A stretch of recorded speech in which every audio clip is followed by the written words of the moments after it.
გამარჯობა. ისმის ჩემი ხმა.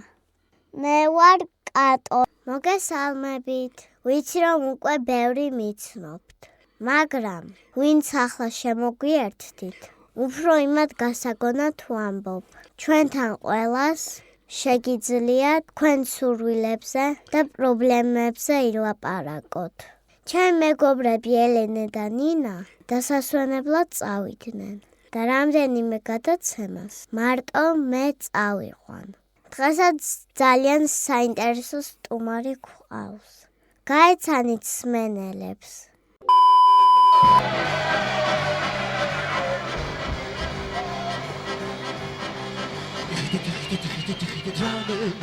გამარჯობა, მე ვარ თინა 26 წლის. ძალიან მომწონს თქვენი გადაცემა. განსაკუთრებით კი ის, რომ შეგვიძლია ჩვენს პრობლემებზე ვილაპარაკოთ. იქნებ ხმა მივაწვდინოთ მათ, ვისაც ჩვენი დახმარება შეუძლიათ და ყურადღება მოგვაქციონ. მე ისტორიის მასწავლებელი ვარ. თბილისის სახელმწიფო უნივერსიტეტი დავამთავრე და ახლა ჩემს მშობლიურ სკოლაში ისტორიას ვასწავლი. ძალიან მიყვარს თეატრი და სანამ დედაქალაქში ვცხოვრობდი, თითქმის არც ერთი პრემიერა არ გამომიტოვებია. ყველაფერს ვიკლებდი, ოღონდ კი თეატრში წავსულიყავი და ახალი სპექტაკლი მენახა.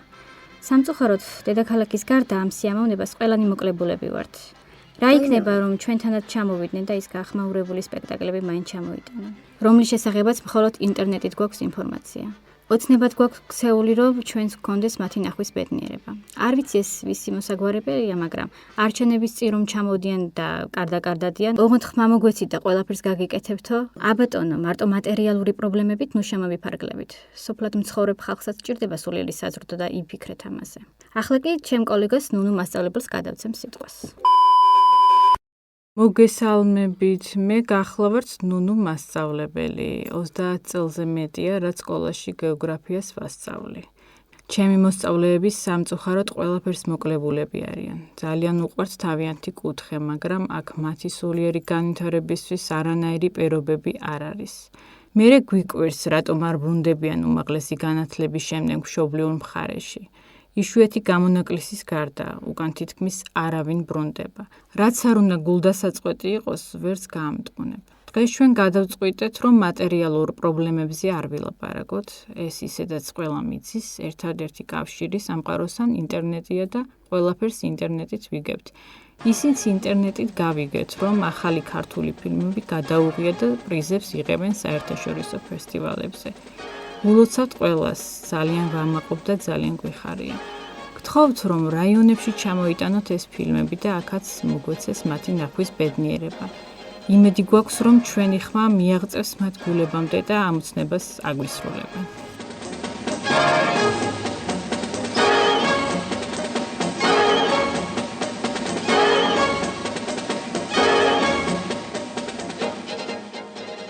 გამარჯობა, მე ფიზკულტურის მასწავლებელი ვარ.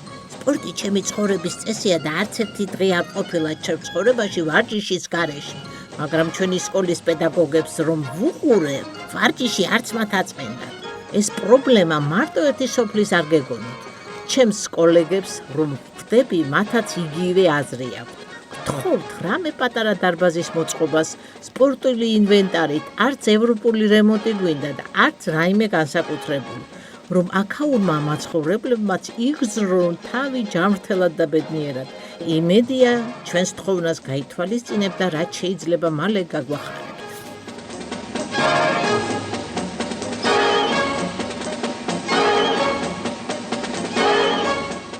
გამოგვიგზავნეთ ხმოვანი წერილები მისამართზე. dio@hair_voice_g არავ. ან მოდით პირდაპირ ეთერში. თქვენს პრობლემებზე. ეცადეთ, რომ თქვენი ხმა კარგად ისმოდეს, მაგრამ თუ ვერ ახერხებთ, არც ეს არის პრობლემა. ჩემ ბებო მაინც სულ სახლშია და იმას წავაკითხებ. აბა ისევ ერთი კვირით გემშვიდობებით.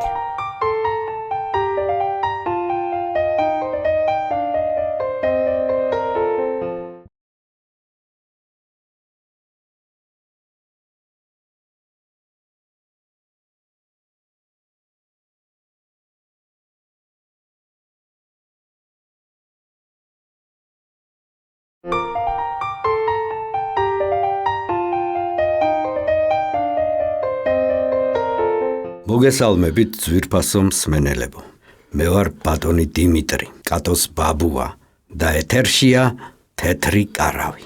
ჩვენი დიდი ოჯახის გადაწყვეტილებით დღეს მე წავიყვან გადაცემას, რადგან ის ხმოვანი წერილები, რომლებიც ამ ბოლო დროს მივიღეთ, ძალიან სერიოზულ პრობლემებზია და ამჯერად სჯობს ბავშვები მოვარიდოთ ასეთ თემებს.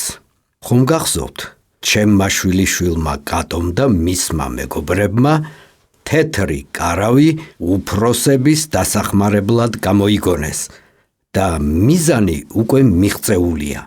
უკვე იმდენ ადამიანს მოუგვარდა პრობლემა.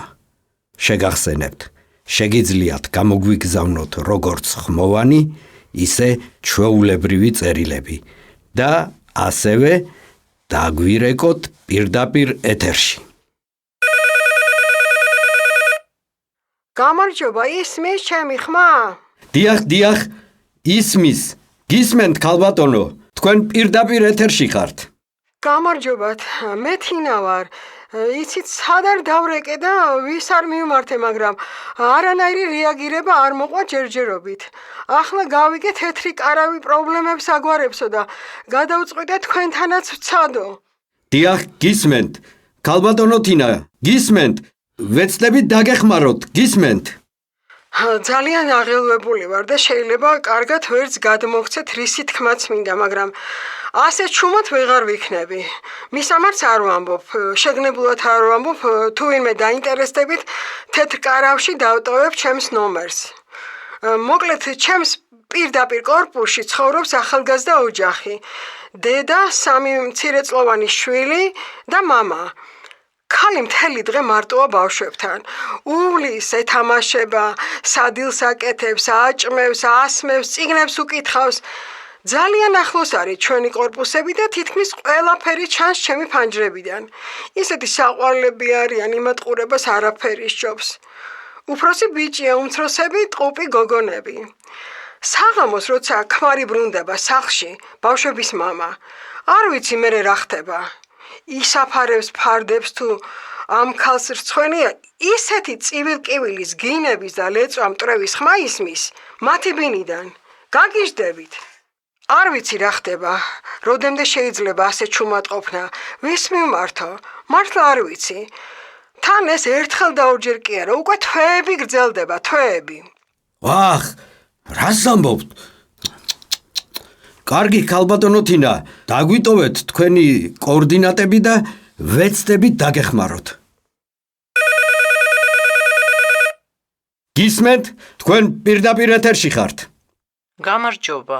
ახლა სრულიად შემთხვევით მოვისმინე ეს საშინელი ამბავი. მე გახლავართ მაია, პროფესიით იურისტი, ქალთა უფლებადამცველი. დღესვე შეგხვდებით ქალბატონო თინა და გპირდებით ამ ამბავს არ დავტოვებ რეაგირების გარეშე.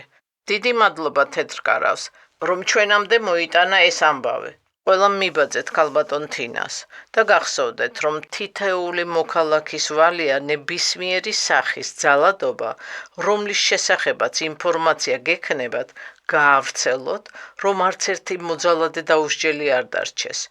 ამით უამრავ ადამიანს დავეხმარებით და ბევრი ადამიანის სიცოცხლის გადავარჩენთ. შენაგაშენა ღმერთმა. ვფიქრობდი, როგორ დავეხმაროთ ამ ქალს მეთქი და აგერ ბატონო. აი, ისე ვიღაც რეკავს. თქვენ პირდაპირ ეთერში ხართ, გისმენთ? გამარჯობა, მე მქვია ირინა. დღეს პირველად გისმენთ და არ ვიცი ეს ფაქტი რამდენად არის ძალადობა, მაგრამ მაინც მინდა რომ რაღაც მოგიყვეთ. ჩემს მეზობლად ცხოვრობს არაჩვეულებრივი გოგონა. არც იმის და არც ჩემს სახელს არ ვამბობ. რა ვიცი, მაინც მეშინია უფრო მეტი პრობლემები არ შევუქმნა. მხოლოდ იმას ვიტყვი, რომ ერთი პატარა ლამაზი სოფლიდან გიკავშირდებით. ზუსტ მისამართს კი თეთრ კარავში დავტოვებ. მოკლედ, ამ ჩემმა მეზობელმა გოგონამ წელს დაამთავრა სკოლა და უმაღლესში აპირებდა სწავლის გაგრძელებას, მაგრამ მშობლების გადაწყვეტილებით ათხოვებენ. წარმოგიდგენიათ, ყოველ დღე ვხედავ, როგორი მოწყენილი და დათრგუნული დადის. მეზობლებდანაც აუგზალეს ურთიერთობა და სკოლის ბანკეტზეც კი არ გაუშვეს. ეტყობა იმის შიშით, რომ მასზე ვინმე გავლენა არ მოახდინოს. გუშინ ვნახე, რომ Facebook-იც კი გაუუქმებია და გადავწყვიტე დავეხმარო. აქ მეც ვერ ვიტყვი. უფრო მეტ ინფორმაციას და ჩემს საკონტაქტო ნომერს თქვენს მისამართზე გამოვაგზავნი. იქნების ქალბატონიც მაია ქვია, ხო? ქალთა უფლებების დამცველი, დაგვეხმაროს, მაგიტომ უფრო დავრეკე. დიახ, ქალბატონო მაია, ისევ გესმით? იქნებ აი, გონი გვირეკავს. დიახ, გისმენთ. ქალბატონო მაია, თქვენ ხართ? დიახ, მე გახლავართ, გისმენდით და დღეიდან თქვენი აქტიური მსმენელი ვიქნები. ქალბატონო ირინა, სწორედ მოიქეცით, რომ არ დამალეთ ეს ამბავი. არავის აქვს უფლება ვინმეს რამე დააძალოს. მით უმეტეს გათხოვება სწავლის სანაცვლოდ. თანაც ასეთ ადრეულ ასაკში. დღესვე გამოვართმევთ თეთრ კარავში თქვენს მისამართს და უახლოეს დღეებში მოვახდენთ რეაგირებას. გახსოვდეთ და გქონდეთ ჩვენი იმედი. ჩვენი დრო ამოიწურა, ძვირფასო მსმენელებო. შევხვდებით ერთ კვირაში. იმედი ვიქონიოთ, რომ კარგი ამბებიც გვექნება. აბა დროებით. გემშვიდობებით მომავალ შეხვედრამდე.